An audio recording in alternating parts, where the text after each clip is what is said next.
You ever have that feeling that you're just constantly losing a fight against your own to-do list? You know, the more you cross off, the longer it seems to get? Well, today, we're going to explore a totally different way to think about our time, and it's all inspired by this fantastic book, 4,000 Weeks.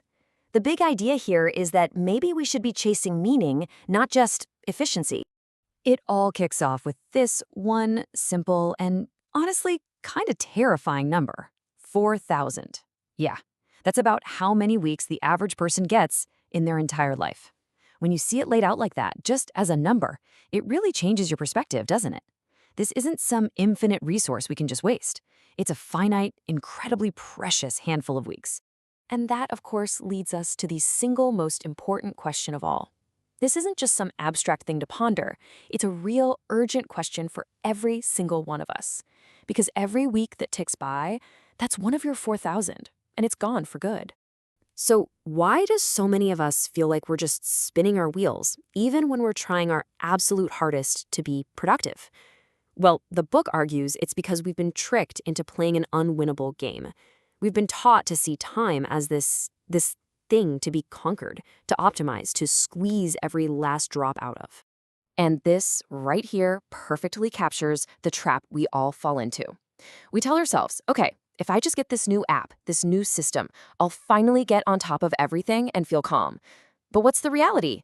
It never works. The more emails you answer, the more replies flood in. The more tasks you finish, the more your boss gives you. It's like a conveyor belt that just keeps speeding up. This quote really gets to the heart of the problem. It's what the book calls the efficiency trap. See, when we treat time like it's just a resource to be managed, like money in a bank account, our only goal becomes maximizing our output. We get totally stuck in this cycle of just endless doing, and we completely forget to ask ourselves, does any of this actually matter? We forget all about meaningful living. Okay, so if that's the trap, how do we get out? Well, it takes a complete shift in how we see everything. Instead of trying to become these superhuman productivity robots, we have to start by just admitting we're human, we're mortals. And the philosophy here is so liberating. True peace doesn't come from overcoming our limits, but from actually embracing them. And when you start to accept this, it unlocks this whole new mindset based on a few really freeing truths. You can finally stop trying to do everything and instead just choose what actually matters. You can say no to things without feeling guilty. You can find joy in the process itself, not just the final result, and see every small step you take as a real, genuine win. So let's be super clear here. This whole idea isn't about finding a better system to just cram more stuff into your 4,000 weeks. No way. It's about consciously, deliberately building a life that feels significant and meaningful to you. It's about shifting from efficiency to purpose, from feeling frantic all the time to having a little bit of grace. And here's the best part. You can actually start today with 5 really simple, practical steps. You don't need some fancy app or a week-long retreat. Just try one of these. Maybe it's the countdown calendar to really force you to focus. Or maybe it's that 15-minute noise-cutting ritual to just reconnect with yourself.